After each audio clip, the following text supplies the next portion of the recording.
Sebenarnya apa sih yang menyebabkan kok kita nggak percaya diri ketika bikin konten ataupun kita ketika promosi? Apa yang menyebabkannya dan apa sih solusi sederhana yang bisa kita lakukan untuk mengatasi hal tersebut? Oke, kita masuk ke question selanjutnya. Ada juga pertanyaan masuk kayak gini, kenapa kok nggak pede sih bikin konten buat jualan, bikin konten buat sosial media itu kok nggak pede? Nggak cuma dari si penanya ini aja, ternyata saya juga mengalami hal ini. Di awal-awal juga saya melakukan hal yang sama, saya mengalami hal yang sama, yaitu nggak pede bikin konten. Saya masih ngerasa ini, saya masih belum siapa-siapa dan masih belum cocok untuk bikin konten di sosial media, apalagi sharing konten tentang ada kaitannya dengan ilmu kayak gitu ya. Nah, saya juga menemukan quotes yang namanya nanti saya tampilkan di layar contoh quotesnya, yaitu kita untuk menebar kebaikan ataupun sesuatu hal yang positif, kita nggak perlu expert dulu. Kalau itu menurut teman-teman baik dan bermanfaat untuk orang lain, sudah sebarin aja. Oke, siapa tahu dengan postingan itu, dengan konten yang bermanfaat, konten yang solutif itu bisa membantu problem market ataupun audiens bisa terselesaikan. Karena tugas kita adalah berusaha menyebarluaskan kebaikan, memberikan suatu dampak baik untuk audiens ataupun untuk orang lain. Untuk masalah hasil ataupun tujuan penilaian bukan urusan kita, urusan yang ada di atas, kayak gitu ya. Nah, pada saat itu ketika saya overthinking, saya petakan nih. Karena overthinking yang saya alami itu saya petakan menjadi what if. Kalau misalnya konten saya nggak ada yang nonton gimana? Kalau misalnya orang nggak suka konten saya gimana? Kalau misalnya saya nggak berhasil menjual produk ini gimana? Itu semua saya tulis. Pokoknya sesuatu pemikiran yang menghambat saya untuk maju saya tulis, saya petakan.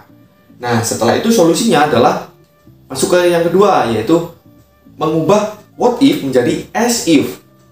Kalau contohnya tadi, kalau misalnya orang nge-skip konten saya gimana ya? Saya ubah menjadi kalimat positif dan menjadi suatu semangat untuk saya agar saya bisa semangat lagi bikin konten. Kalau misalnya orang suka dan bisa mendapatkan solusi dari konten saya gimana ya? Selanjutnya, kalau tadi contoh yang negatif, kalau misalnya saya nggak berhasil menjual produk ini gimana ya? Solusinya saya ubah what if menjadi as if. Kalau misalnya produk ini berhasil saya jual dan orang merasa bermanfaat dan orang merasakan manfaatnya, itu gimana ya? Jadi saya mencoba untuk mengakali overthinking saya, menghentikan dan menghapus overthinking itu, mengganti overthinking dari yang negatif menjadi positif.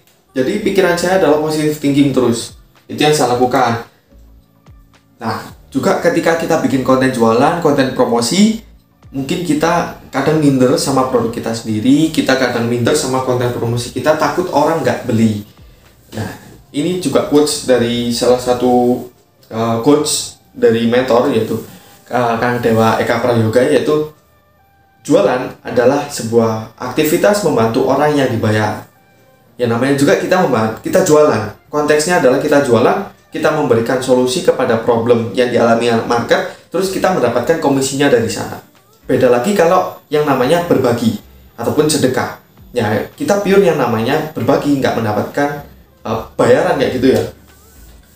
Nah, juga asal teman-teman tahu aja, kalau yang namanya setiap konten, setiap produk itu pasti ada jodohnya masing-masing. Tinggal gimana caranya teman-teman benar-benar riset yang dibutuhkan market itu apa, yang diinginkan market itu apa, terus kontennya juga ataupun produk jualannya ini relate dengan market. Ntar teman-teman tinggal melakukan yang namanya aktivitas sofa marwah, keliling-keliling, berusaha cari tahu ini konten ini sampai nemu marketnya, ntar pasti juga ketemu jodohnya. Kayak gitu ya. Jadi itu yang saya lakukan ketika saya merasa kurang percaya diri ketika bikin konten di sosial media. Itu tadi saya merubah overthinking yang negatif jadi hal yang positif, itu jadi penyemangat saya. Yang selanjutnya saya juga fokus ketika berjualan adalah benar-benar nih, oh iya, saya berjualan ini tuh tujuannya adalah produk ini tuh membantu menyelesaikan problem market. Ya udah saya lakukan aja. Saya tetap percaya diri. Enggak memikirkan yang namanya negative thinking itu tadi. Yang terakhir juga saya yakin kalau setiap produk itu pasti ada jodohnya. Nah, semoga pertanyaan ini bisa terjawab dan bisa memberikan insight baru buat teman-teman semua. Kalau misalnya ada ingin yang ditanyakan lagi, bisa langsung kunjungi sosial media saya atau bisa langsung join di komunitas Content Attackers Community. Bisa langsung tanya-tanya di sana. Nanti saya bersama member lain, bersama tim akan membantu untuk menyelesaikan problem dan menjawab pertanyaan dari teman-teman semua. Oke, sampai jumpa di next video.